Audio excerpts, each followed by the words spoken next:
Análise da ditadura militar argentina, 1976 a 1983, pelas 8 máscaras.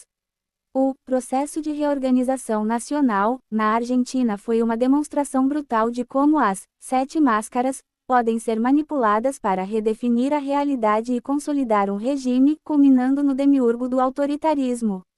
Máscara do semeador do caos. Antes de 1976, a Argentina vivia um período de intensa violência política e instabilidade. Grupos guerrilheiros de esquerda, como os Montoneiros e o ERP, Exército Revolucionário do Povo, estavam ativos, e a direita paramilitar também agia, como a AAA, Aliança Anticomunista Argentina. O governo de Isabelita Perón era fraco e ineficaz para conter a escalada da violência e a crise econômica. A máscara do semeador do caos foi ativada ao máximo pelos militares e setores civis conservadores, que amplificaram o cenário de terrorismo, ingovernabilidade e desordem social, criando um ambiente de pânico e exaustão na população. A narrativa do caos iminente justificava uma intervenção drástica para restaurar a ordem. Máscara do desconstrutor semiológico. Uma vez no poder, a junta militar se apressou em reescrever a realidade.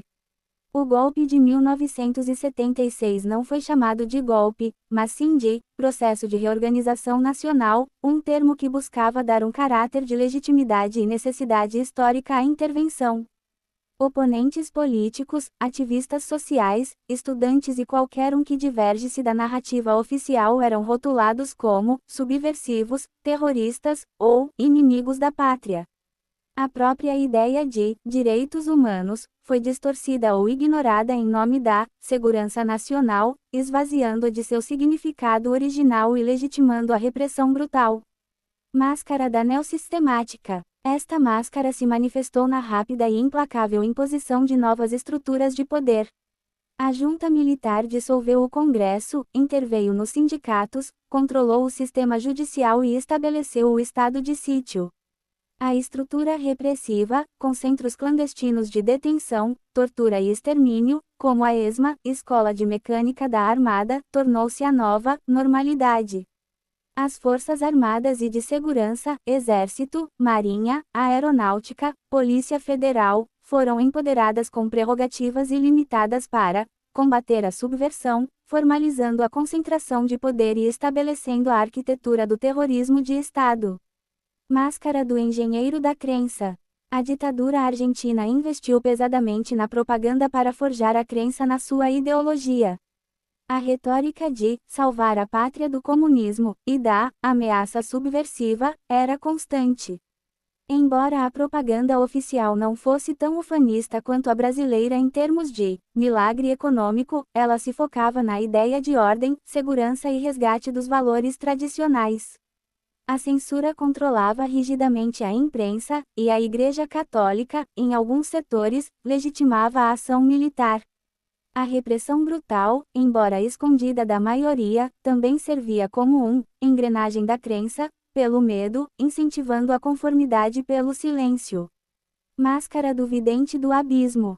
Os serviços de inteligência e repressão argentinos, como o SAID, Secretaria de Inteligência do Estado, e as estruturas de inteligência dentro de cada força armada, foram extremamente eficientes. Eles antecipavam e monitoravam os movimentos de oposição, infiltravam-se em organizações, e conduziam uma vigilância massiva. A prática sistemática dos desaparecimentos era uma tática para semear o terror e, ao mesmo tempo, eliminar qualquer rastro da repressão, dificultando a organização da resistência. A Operação Condor, em coordenação com outras ditaduras sul-americanas, demonstra a sofisticação dessa máscara na supressão de inimigos transfronteiriços. Máscara do espelho paradoxal. O regime argentino foi um mestre em conciliar contradições grotescas. Enquanto a junta se apresentava como defensora da civilização e da moralidade, perpetrava torturas e assassinatos em massa. A guerra suja, um termo cunhado pelos próprios militares, paradoxalmente descrevia a repressão do Estado contra sua própria população, apresentando-a como uma guerra legítima contra um inimigo interno invisível. Os desaparecimentos eram uma forma de não reconhecer publicamente as mortes e sequestros, mantendo a fachada de legalidade enquanto as atrocidades ocorriam na sombra. O roubo de bebês de prisioneiras e sua adoção por famílias de militares eram a máxima expressão dessa perversidade, conciliando a defesa da família com a destruição de famílias. Máscara do Golem Consciente. O resultado dessa coreografia foi o processo de reorganização nacional, como o Golem Consciente. Não era apenas um governo militar, mas uma ideologia incorporada em cada aspecto da sociedade e do Estado. A hierarquia militar, a doutrina de segurança nacional, os centros de detenção, a cultura do medo e do silêncio, tudo isso se tornou a materialização da verdade do regime. A junta militar, com Videla à frente, era a personificação desse golem, uma entidade que acreditava piamente estar salvando o país, mesmo que através do terror. A sociedade foi magolitizada, a ponto de internalizar a ideia de que a desordem e a subversão eram piores do que a violência de Estado. A oitava máscara, o demiurgo. O demiurgo na Argentina foi a própria junta militar e a estrutura do Estado terrorista que eles construíram. Durante os anos mais sombrios da ditadura, o demiurgo estava no auge de seu poder, com as 7 máscaras operando em sincronia para manter a sociedade sob controle total.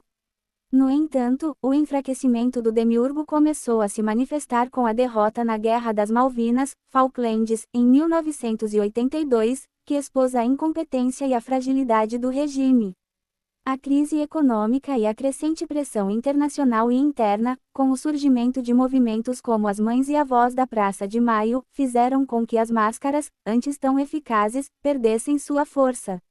A magolitização social começou a ser rompida, e a realidade forjada pelo regime desmoronou, levando à redemocratização em 1983. Essa análise ressalta o horror de um regime que usou todas as ferramentas disponíveis para reconfigurar a mente e o corpo social, deixando cicatrizes que, como você bem apontou, persistem na Argentina até hoje.